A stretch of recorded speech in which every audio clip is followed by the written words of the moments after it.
welcome back. So in this video we will discuss the topic cerebral palsy. Okay, so we are having a scenario that there is a 2 years old child who is unable to sit or crawl, and he has difficulty in swallowing and chokes on feeding with drooling of saliva all the time.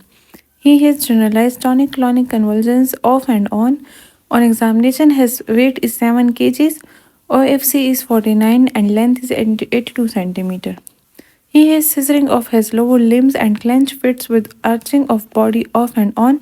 He can fix or follow the objects. There is history of severe cyanosis and delayed cry at birth.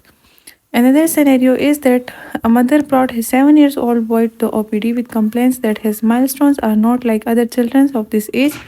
He is unable to sit and also not able to hold his head, and his elder sister is 2 years old and is normal. Okay, the third one scenario is that a mother brought his 2 years old child with the complaint that he is unable to sit and stand independently. He has also difficulty in chewing and swallowing and excessive drooling. He had exchanged transfusions a few days after his birth for deep jaundice. On examination, weight is 7 kg, head circumference 36, and there is marked head, leg, and hypotonia. He has irregular involuntary movements of the head. Okay, so what we have noted in this scenario is that there are the babies are unable to sit or crawl, and there is difficulty in swallowing and choking, and drooling of saliva is present, and weight is 7.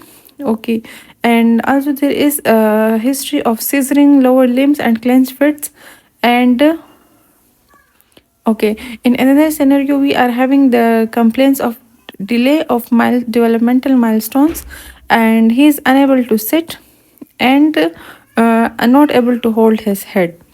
In the next scenario, there is complaints that he is unable to sit and stand, and there is difficulty in chewing and swallowing, and there is marked head, leg, and hypotonia, and he is having irregular involuntary movement of heads. So all these are the clinical features of the cerebral palsy. Okay, what are the main things? That is unable to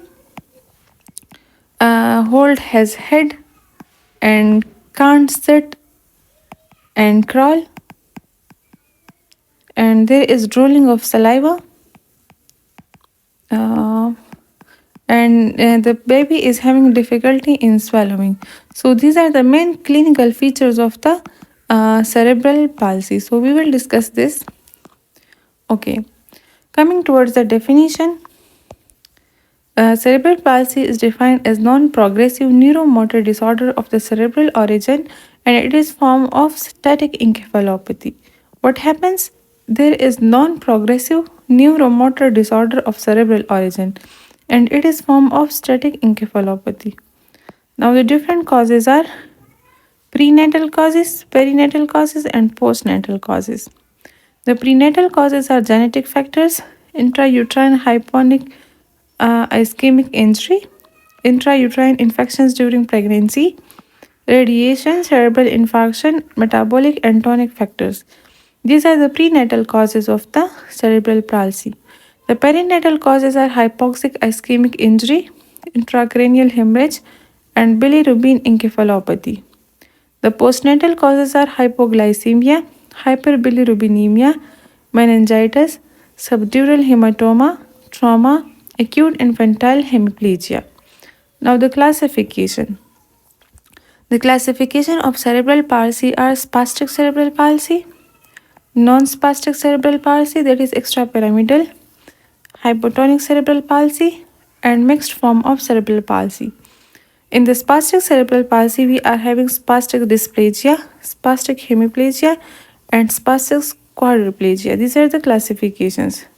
Now, the investigation options for the cerebral palsy are clinical investigation, that is increased tone, feeding difficulties, and global developmental delay. Then MRI, brain and spine is done, hearing and visual evaluation is done, and genetic evaluation is done. Complete neurological and developmental examination is done. EEG or CT scan is done, which is the structural lesions or associated anomalies. The differential diagnosis of cerebral palsy are leukodystrophy, hydrocephalus or subdural effusion, brain tumor, spinal cord lesion, muscular dystrophy, Warning Hoffman and benign congenital hypotonia, and progressive CNS disorder, that is atonic dysplasia. This is the differential diagnosis of the cerebral palsy. Now, how to prevent the cerebral palsy? So, vaccination of the baby is done, avoid infections or viruses, the avoidance of asphyxia, meticulous handling of the preterm infant, and prevention of the kernictures. The treatment is require multidisciplinary approach, and physiotherapy is done, which is the mainstay of treatment. Surgery is done, that is orthopedic surgery may require for the treatment of contractures, and for reduced spasticity, dantrolene, benzodiazepines, and baclofen is given. Anticonvulsants are given, which are uh, mm, okay. Now counseling is done, exercise of the patient is done, and for athetosis, levodopa is given, and for dystonia, carbamazepine are given. So these are the treatment options. The patient of the cerebral palsy require multidisciplinary approach. So physiotherapy is done, surgery is done, and spasticity is reduced. Anticonvulsants are given, and for dystonia, carbamazepine are given. Okay, so we have discussed the topic cerebral palsy, and we have discussed the specific features, that what the patient appears with which features. So these are unable to hold the head, can't sit or crawl, drooling of saliva, and difficulty in swallowing. These are the scenario options. Mm, And then we have discussed the definition, that it is defined as non-progressive neuromotor disorder of the cerebral origin, and it is form of static encephalopathy. Then we have discussed the causes, which are prenatal causes, that is genetic factors, intrauterine hyponic ischemic injury, intrauterine infection during pregnancy, radiations, cerebral infarction, and metabolic and tonic factors. Then we have perinatal causes and we have postnatal causes. The perinatal causes are hypoxic ischemic injury, intracranial hemorrhage, and bilirubin encephalopathy. The postnatal causes are hypoglycemia, hyperbilirubinemia, meningitis, subdural hematoma, trauma, acute infantile hemiplegia. Then we have discussed the classification, which are spastic cerebral palsy, non-spastic cerebral palsy, hypotonic cerebral palsy, and mixed form of cerebral palsy. The investigations are done clinically, and the further investigations are MRI, brain and spine, hearing and visual evaluation, genetic evaluation, complete neurological evaluation, EEG or CT scan. Then these are the differential diagnoses, that is leukodystrophy, brain tumor, muscular dystrophy, hydrocephalus or subdural effusion, spinal cord lesions, and Wernicke-Hoffmann's and benign congenital hypotonia, and progressive CNS disorders, that is atonic dysplasia.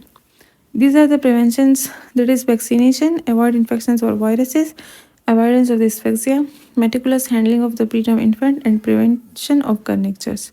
These are the clinical treatment options, that is require multidisciplinary approach, that is physiotherapy, then surgery, then reduce the spasticity, the anticonvulsants are given, and that's it. Okay, so in the next video, we will discuss about the febrile convulsions in the pediatric patients. Thanks for watching.